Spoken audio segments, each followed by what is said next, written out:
My name is John Martin Smith, and my sons and I presently own two different Auburns.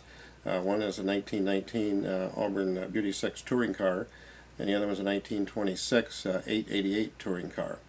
They're not show cars, we just enjoy driving them and having them here in town. We had previously owned a 1935 Auburn, 1928 Auburn, and probably a couple others, but these are the ones we've ended up with and really enjoy now. I'm Dale Johnson. I'm currently a chairman emeritus of the festival. I was president for 35 years.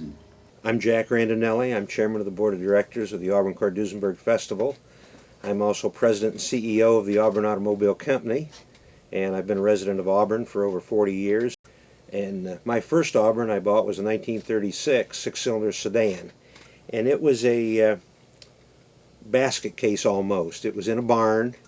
It had not been run in years, and I bought it in Bluffton, Indiana. I towed it up to Auburn, took it in the garage. In 2 weeks it was running and ready to go on a antique car tour. The other car I own I bought about 8 years ago. It's a 1932 Auburn 8-cylinder, what they call cabriolet, which is a rumble seat convertible. My name is Craig Bassett. I am the president of the Auburn Cord Duesenberg Festival.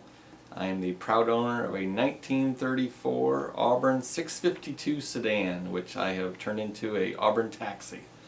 My name is Dean Kruse, and I'm president of Kruse International, and we're the ones that conduct the antique car and collector car auction here at Auburn every year with the ACD Festival. I love cars, love all cars, but I particularly like the Auburn Cords and Duesenbergs because of the heritage they have here being built or sold in this community. Through my foundation and myself, I own Auburns and I own Duesenbergs. I'm looking for a Cord, but I really think those stylings of those cars will never wear out.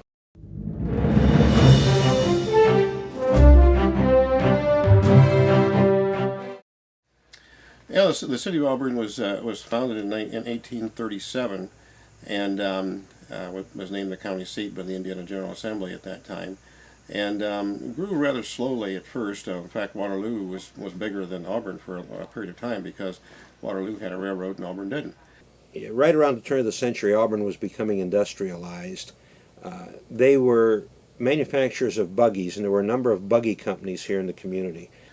Charles Eckhart decided to settle in Auburn. Actually, he had married an Auburn girl. Her name was Ashelman. And he decided to settle in Auburn and manufacture buggies.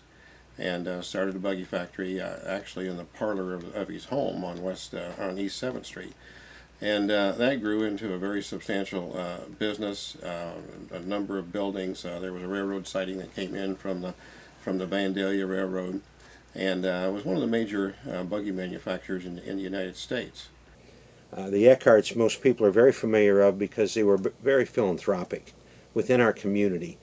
They donated the park that's now known as Eckhart Park.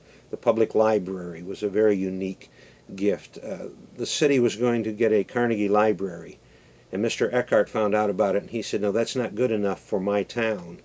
I will donate the money and build the library, and then I will build the park behind it, and I will donate the park to the city of Auburn and the library to be run as a public library."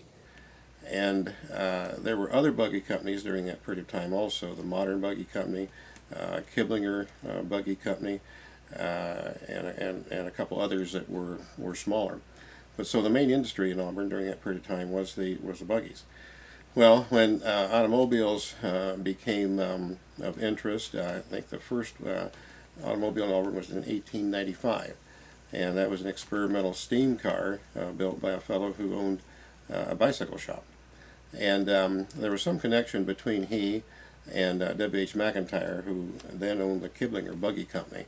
But that car was entered in the 1895 Chicago Sun-Times race in Chicago, which was really the first exhibition of automobiles.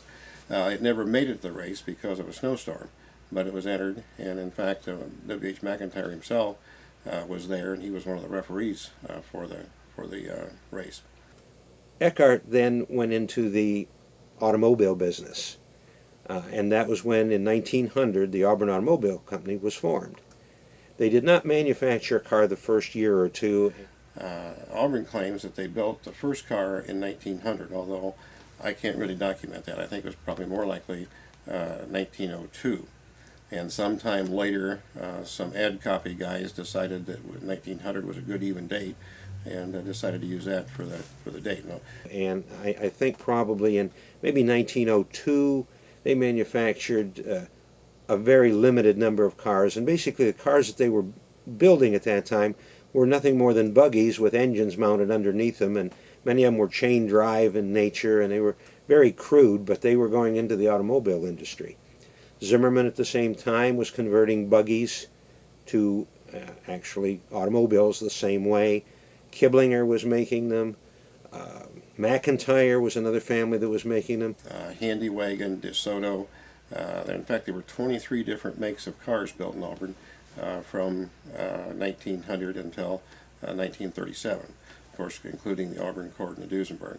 Now, the Duesenberg was never actually built here. It was actually built in Indianapolis, but when E.L. Cord purchased the Duesenberg Company, he moved the business and the engineering and the experimental area up here to Auburn, and everything in those lines was done here.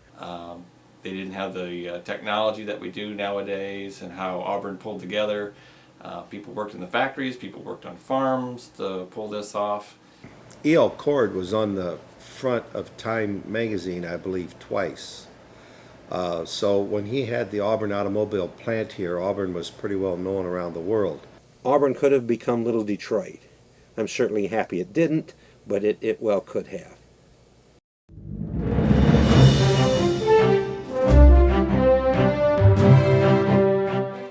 The Auburns were first built in the buggy factories on East 7th Street, and in 1907 they moved down to a building on at the foot of Main Street, Main and Ensley Street, and started building there.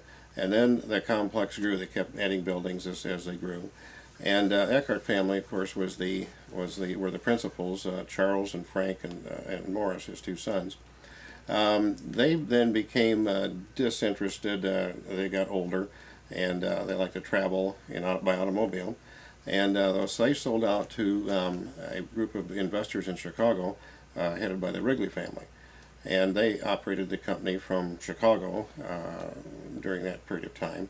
But they weren't terribly successful. It was on a decline. And then in 1924-25, they had E.L. Cord come down to run it.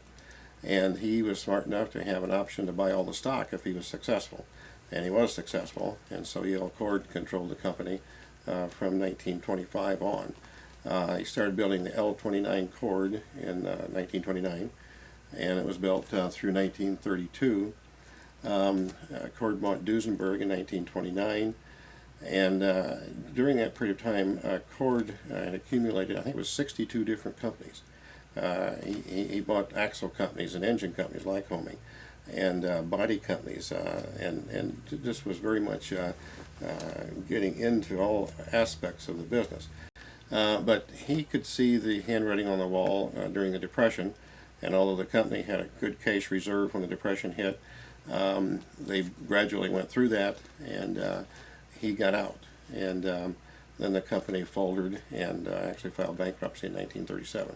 I just believe the styling of those cars are probably the greatest styling of any automobiles ever built in the world.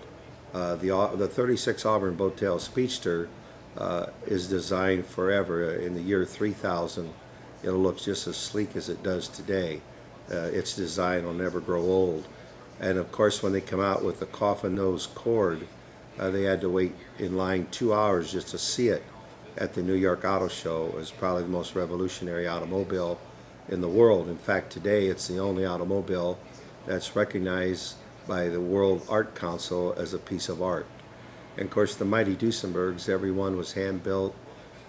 You could have your own body style, your own design, and there's just nothing like it. The engine in a Duesenberg is as big as an engine in a Caterpillar D8 diesel, or as big as the engine in a semi.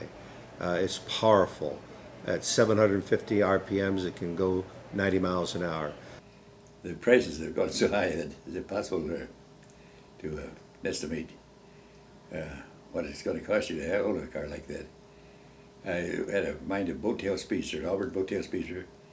I liked it well. It was white, blue and white striped, and I could have bought it for $2,000 in 1960. I watched the car go. I should have bought it, of course, but I watched the car from there on in, and about 4 years later, it was sold for $60,000. And the last time I heard of it being sold was for $85,000. People are car collectors first. They may be wealthy and they may be just average citizens. The first car I bought, my first Auburn, was a $2,000 car. You didn't have to be wealthy to buy a $2,000 car. You had to be maybe a little crazy, and you had to be willing to do a lot of work.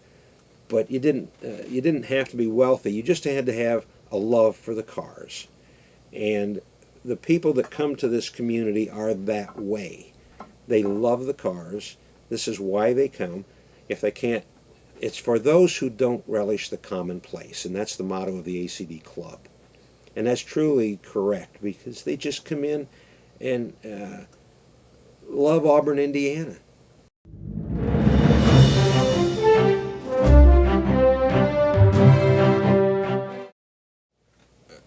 All small towns need to have something that is unique to them to basically put them on the map from the standpoint of retail development as well as industrial development. You have to be unique and different from all. There are a lot of small towns in this country of the size of Auburn. The automotive heritage was the thing that made Auburn unique. Well, it certainly has put the city of Auburn on the map. And almost anywhere you go, you say you're from Auburn, Indiana. Oh, that's where they made the old cars. Festival began with the Chamber of Commerce coming to a couple individuals in the community with just a few $100s of seed money to put on a festival. And that, in those days, it was Del Johnson and Jack Randinelli. A fellow named Joe Knapp was the energy behind starting the first meet. He was an exceptional fellow, dynamic. He had ideas constantly. He called me at 2 o'clock in the morning and have an idea on something on the meet, and continued that for years. It was an experience working with him. But getting back to the beginning, the first meet was held in the streets of Auburn, and the banquet was held at a local restaurant that next day. It was October 21st, I believe, was the first meet, and it's Labor Day weekend later on. Very primitive. They worked with the Auburn Cord Duesenberg Club to do this, and it started basically as a simple parade, a reunion of club members, and just a couple little festival events. In the early days, it was a bean supper, as I've been told, that they actually cooked an open fire right on the courthouse square. So it wasn't called a festival then. It was called the Auburn Cord Duesenberg Reunion, annual reunion. And I was in high school over at Butler, and I've always been fascinated with old cars. In fact, I owned 18 different cars by the time I was 18 years old, bought and sold them. So I was very interested in anything old car oriented, and in particular the ones built locally. So yes, I was here. And it was a very low-key event. I don't think the townspeople really knew what was happening. It just some guys came to town with old cars, and that was it.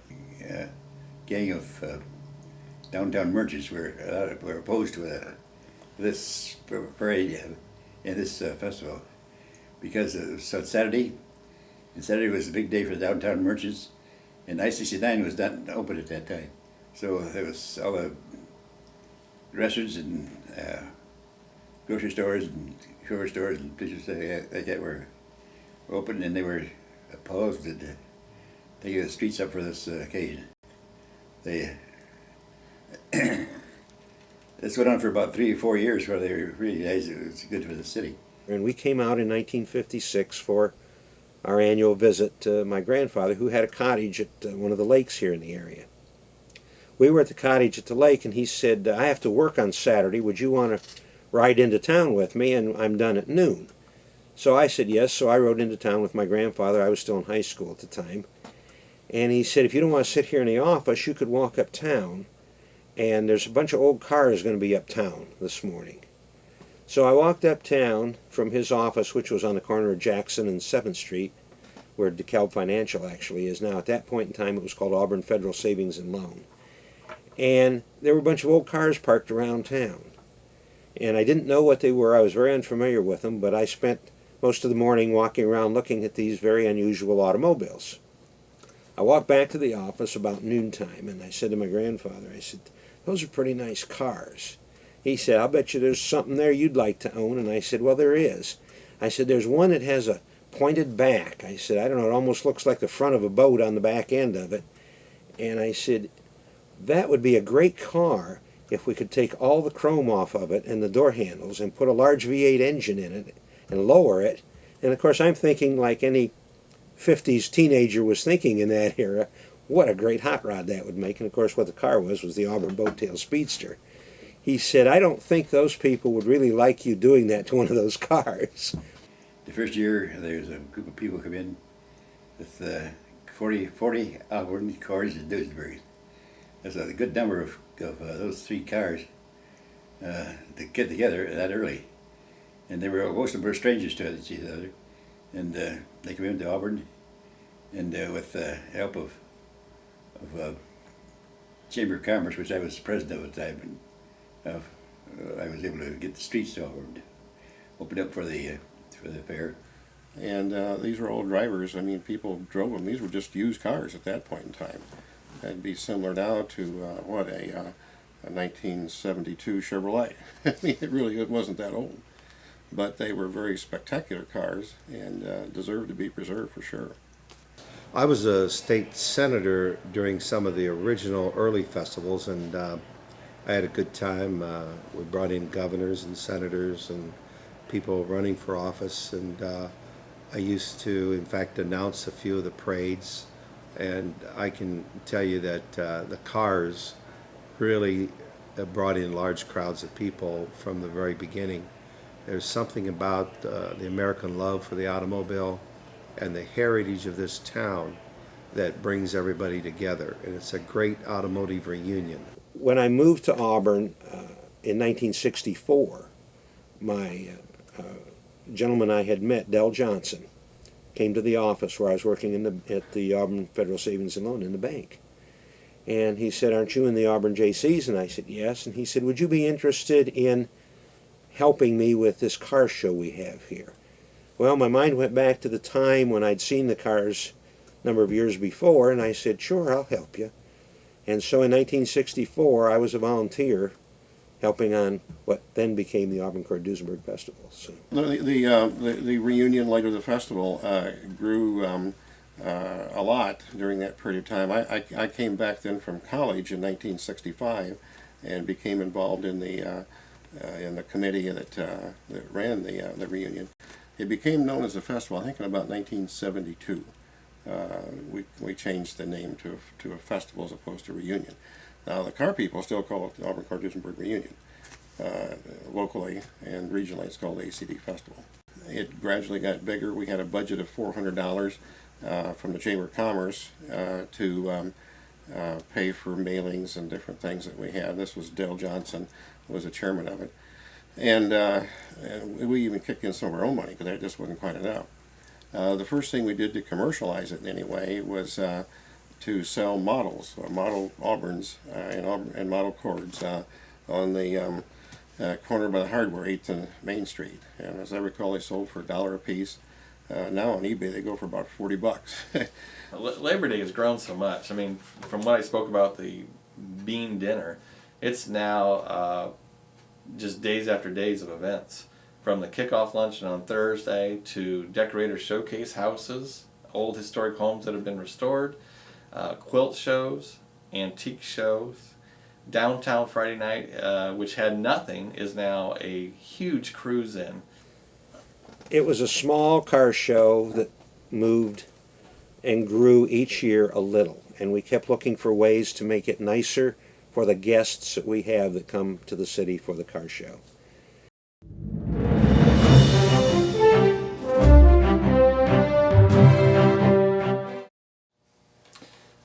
of the favorite things of mine, and I think which brings a lot of people to Auburn, is the Parade of Classics, which we do on Saturday at noon. It's the opportunity to see these classic cars from the early 1900s, through the 30s, Auburn Cords and Duesenbergs, drive down the streets. I think there was a parade of sorts from the very beginning, but not very well organized. Just guys get in their cars and drive around the square. And they first exhibited them down at the J.C. Park across from Ball Brass. The parade became a gift.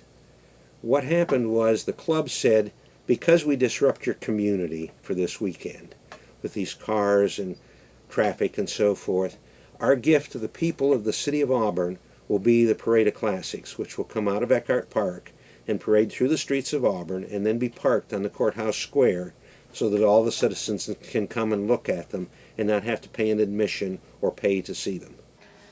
Well, we've had a number of dignitaries here for the parades, and maybe grand marshals. We had Pete DiPaolo was one. Pete DiPaolo was a race driver. He was the first driver to go 100 miles an hour at the Indianapolis Speedway, and he was a great guy.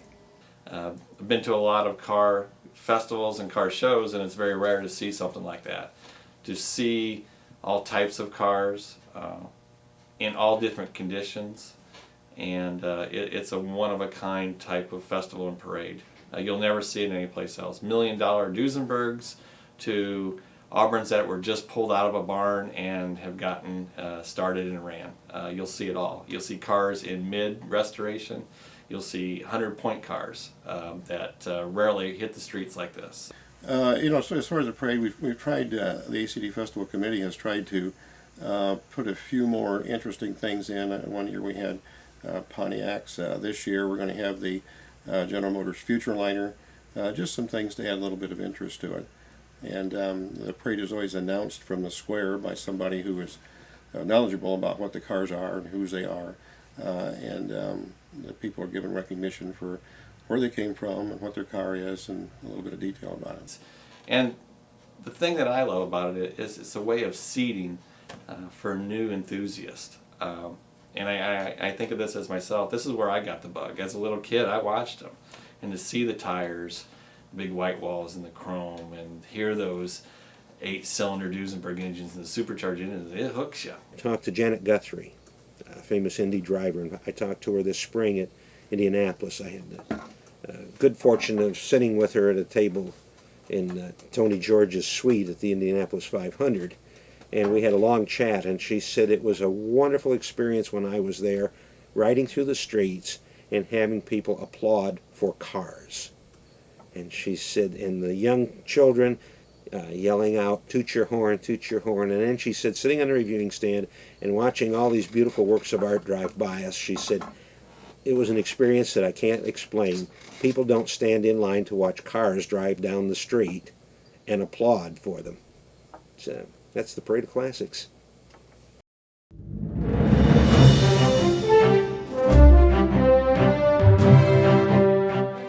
When we were out looking for publicity, we didn't have any money. And to buy large ads, billboards, these kind of things, there was no money to do it with. So many years ago, 31 years ago to be exact, I came up with a brainchild that if we took 2 or 3 or 4 or 5 of these cars and drove around the area just before the festival to smaller towns within our range, say within a 100-mile radius, we could promote the festival and maybe whet people's appetite that would make them want to come to Auburn over the weekend. So I put together a little tour. And we had, I think, maybe 3 or 4 original cars. Dr. Don Darrow here in town had his Auburn. I had an Auburn. I had a friend from Illinois that brought his car. So we had just 3 or 4 original cars, a fellow from Pennsylvania, and a couple of replicas. And we drove around this area for 2.5 days or 3 days, and people really got a kick out of seeing the cars. Well, when it ended, a number of the people that went said, can we do this again next year? So I said, all right, and the next year we had 12 or 14 cars that went on the tour. We've done it ever since. And we do it the week before the festival kicks off. We usually start on the Monday before, and then we'll drive through the tri-state area and let people see our cars, and we talk festival. Again, it's kind of a grassroots way of advertising for us. Usually when we leave for the Hoosier Tour, we leave from the Auburn Cord Duesenberg Museum. Usually we do a stop at somewhat local in the Auburn area. We usually stop at a business of some type and tour that business. That helps get a lot of people to see the cars during the day. And then we will travel on and stop at a community, and we like to do things where those members of the tour find things to do. A lot of us, again, because of the old cars, we like antiques, so we find antique stores, communities that like to share their history. Maybe we do courthouse tours, home tours, community tours like that. Then we usually get together for dinner every evening, and a lot of communities now have their local car shows tied into our visit to their community. And what has been unique is now we have to limit the participation. We will take no more than 50 cars, and the reason is finding hotel accommodations, because when we take 50 cars, we're not taking 50 people. We're taking over 100 people, and we all like to stay in the same motel. We don't want to drive on interstate highways, and we don't want to be in large cities. So we have to find a motel that can give us 65 to 70 rooms in a smaller community. And so now this has turned into more than just a publicity stunt to promote the festival. Now it's a bona fide activity. It has become an arm of fundraising for the ACD Festival, as well as promoting, and the promotion part is at no cost. We can promote the event with not spending any money to promote it. So I'm kind of proud of this project. It really is pretty unique. It's a great time. And then we come back to Auburn. And that is the official kickoff of the Auburn Cord Duesenberg Festival. When the Hoosier Tour arrives, we arrive just prior to the kickoff luncheon. And the kickoff luncheon is for everybody then. It starts the weekend. A lot of dignitaries, a lot of club dignitaries from the Auburn Cord Duesenberg Club, festival people, community people all speak and welcome everybody to Auburn to kick off this weekend, and it's just a good time again. So.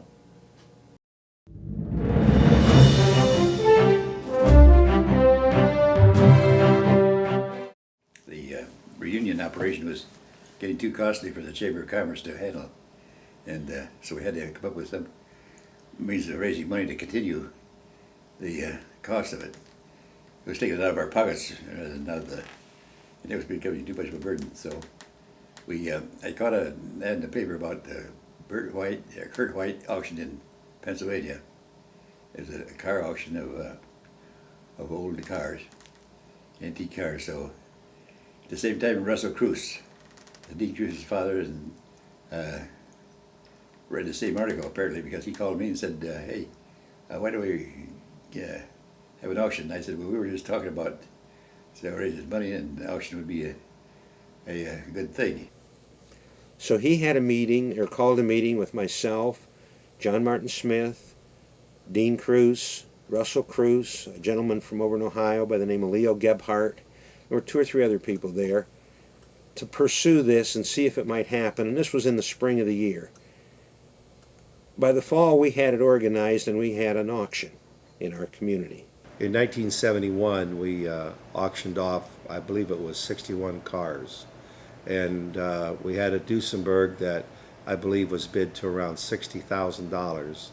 And all 3 national networks carried it on their news, on their nightly news in New York, and they said 2 fools met, one that bid $60,000 or $61,000 for a used car, and the other one who didn't take it. We did sell, the man did sell a car here for $61,000. And his wife had warned him before the sale, "If you buy that car, we're getting a divorce." He did, and she did. They later got remarried, but that was one of the stories that happened. It was under a tent, it had rained, there was mud, but there were antique cars there, and there were some high-dollar antique cars there. There were some Duesenbergs there to be sold. The traffic got so bad on I-69 that we had plugged I-69 and it couldn't move in the northbound lanes. The state police were very upset with us. Dell Johnson got a call from a Chicago radio station and said, "We understand there's some kind of an antique car event going on in your city." And at that point in time, I believe that was the radio station that said, "We understand that there's an Auburn Cord Duesenberg meeting there." And so this was something new, and it took off. I mean, you'd be silly to, everything that you see nowadays, the Barrett Jackson, all that, it started with Dean. Dean is like a P.T. Barnum. He saw that there was a huge gap out there that could be filled with what he did, selling classic and special interest cars, and he's taken it and ran with it.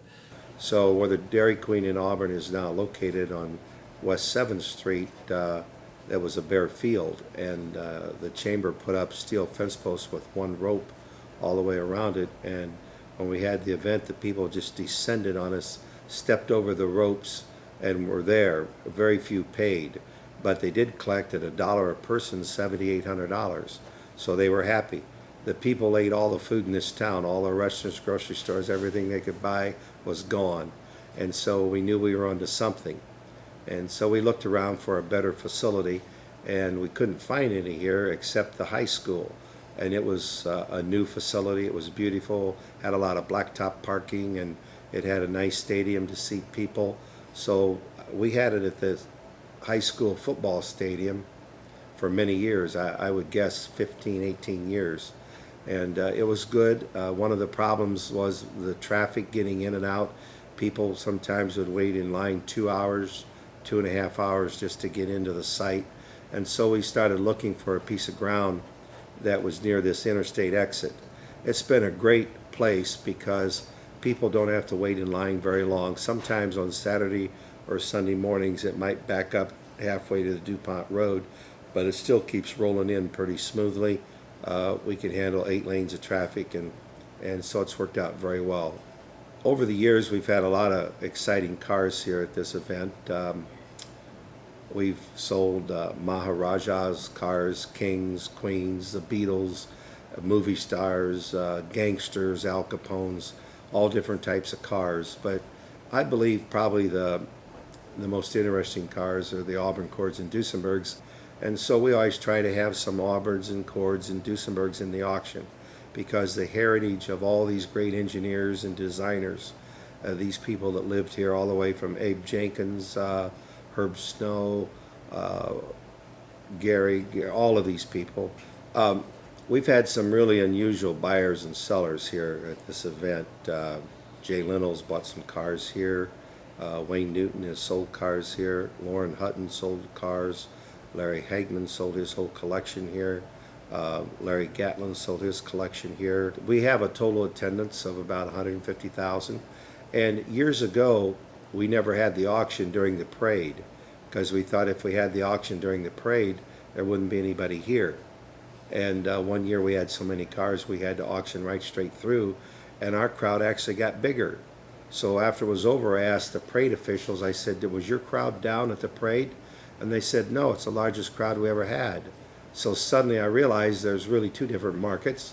We have the people that come here and pay to see the auction and the excitement, and then there's another 100 or 150,000 people go downtown to watch the parade. The highest sale we ever had here in the auction is about 2,175 cars, and in the last 20 years we've always been around 1,500 to 1,800 cars. Also, I might mention that right while that's going on, we have another 2,000 to 3,000 cars for sale in our car corral, where people can come and negotiate whatever they want one-on-one with the sellers. And so we have almost 5,000 cars on this property for sale every Labor Day weekend. I think one of the things that I'm always amazed at is that I would say as much as 80% of our people are repeat customers. They come every year. They mark it on their calendar. They tell their family about it, and this is just something they do every year. I think it's sort of like the Indianapolis 500-mile race. The same people come back every year, and they make it what it is, and we really appreciate that, because without them, the event wouldn't be what it is. Dean has been a great friend of the festival. Without Dean's help and without the growth of the Kruse auction, we couldn't do the things that we do. Dean has been a sponsor of the Auburn Cord Duesenberg Festival for years, and a great friend of the festival. We love to be a partner with him. It just is a match made in heaven, truthfully. I've told people this, that Auburn is special because I've seen people restore cars here in Auburn, gain knowledge from what's here in Auburn, the museum and the archives, and if you want to sell it, there's a good place to sell it here and you can get top dollar. So we're kind of Auburn has it all right here when it comes to classic cars.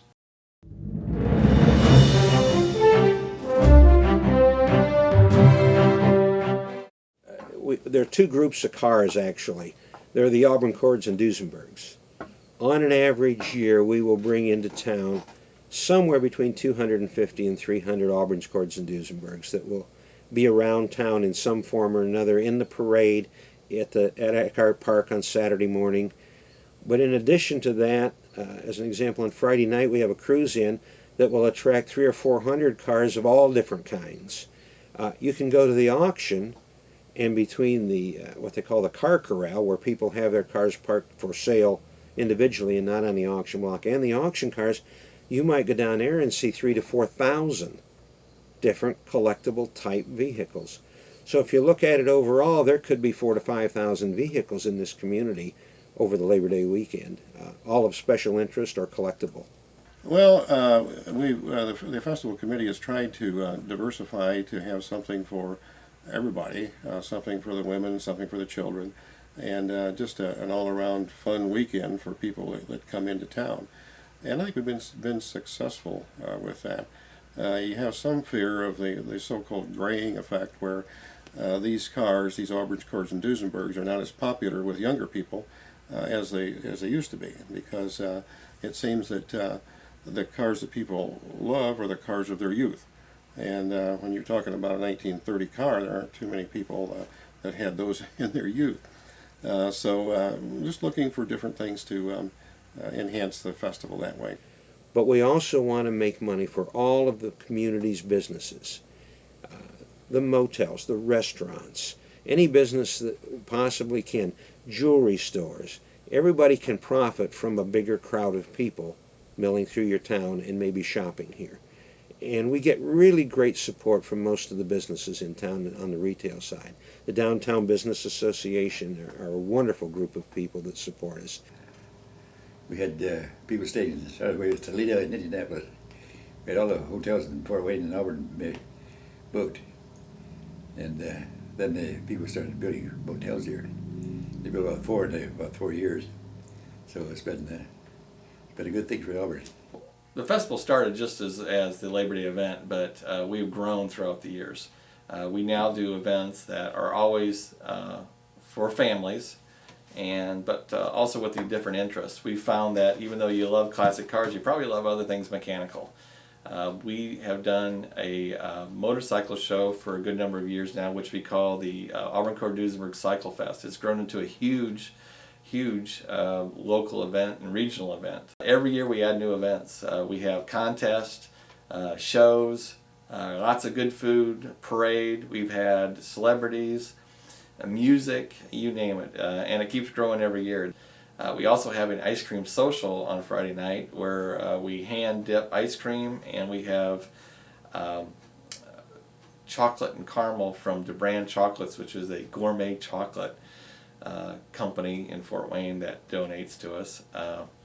One of the things that's one of my favorites, and I think the Auburn Cord Duesenberg Festival staff's favorite, is Breakfast with Santa Claus. We do that every December, and it's a time where we can give back to the community kids in a way. We have breakfast with Santa Claus, we have story time, where Mrs. Claus comes out and tells stories. We have gifts, and lately we've had the reindeer there. And then Santa Claus arrives, and the kids get to meet and talk with Santa Claus. So it's a very good way to end the year. It puts everything in perspective.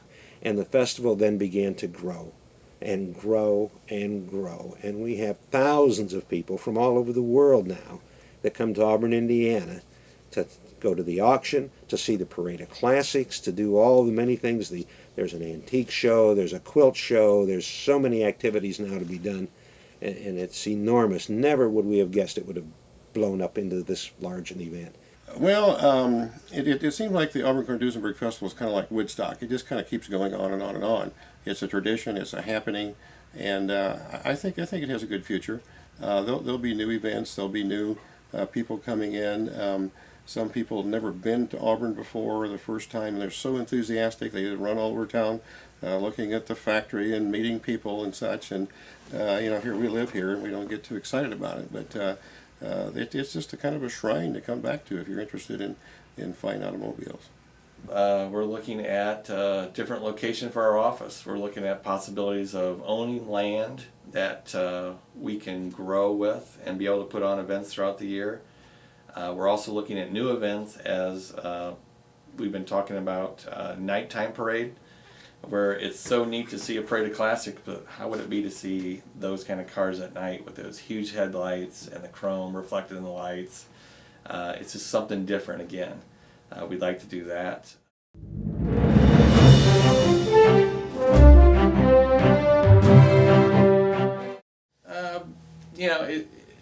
I'm a car guy. I love the festival just for the cars. I love the cars I'll never have, the Duesenbergs and stuff, but I love it because I can understand it. It's not the computer-driven cars that we all drive nowadays. And I have 2 children and a wife, and they love it. It's very family-oriented. We have made so many friends from around the world, actually, through the festival. And my kids just live for it, which I'm glad to see. I think they've also gotten the bug. I just hope that the people of our community, as our population changes and gets younger, continue to see the value of the automotive heritage of our community. It is great for all of us and for our children and our children's children, my grandchildren. My son-in-law has an Auburn. My grandchildren are riding in an Auburn on the tour this year. And I want to see that heritage and that history retained and expanded within our community. I think it's very important to the livelihood of this community. It's just been a neat way to get acquainted with people around the country and indeed around the world. There have been some people here from Africa and of course England and Sweden, some of the European countries too. I'm real happy with it, and they got a great bunch of people working in this project. They're all dedicated to it. I feel that the basis for this event is the great history of the Auburn Cords and Duesenbergs that were built here. I think that's what's helped build this event, and a lot of the great names here just will live forever. I feel very lucky to live in this community, to have this. And they're like rolling pieces of art. They're like Picassos with wheels. And there's nothing like sitting behind the wheel of an old car and thinking what it's seen and what it's heard and what it's been through. And it sounds kind of corny, but you wrap your fingers around that steering wheel and stick your foot in the gas pedal, and then you'll know what I'm talking about.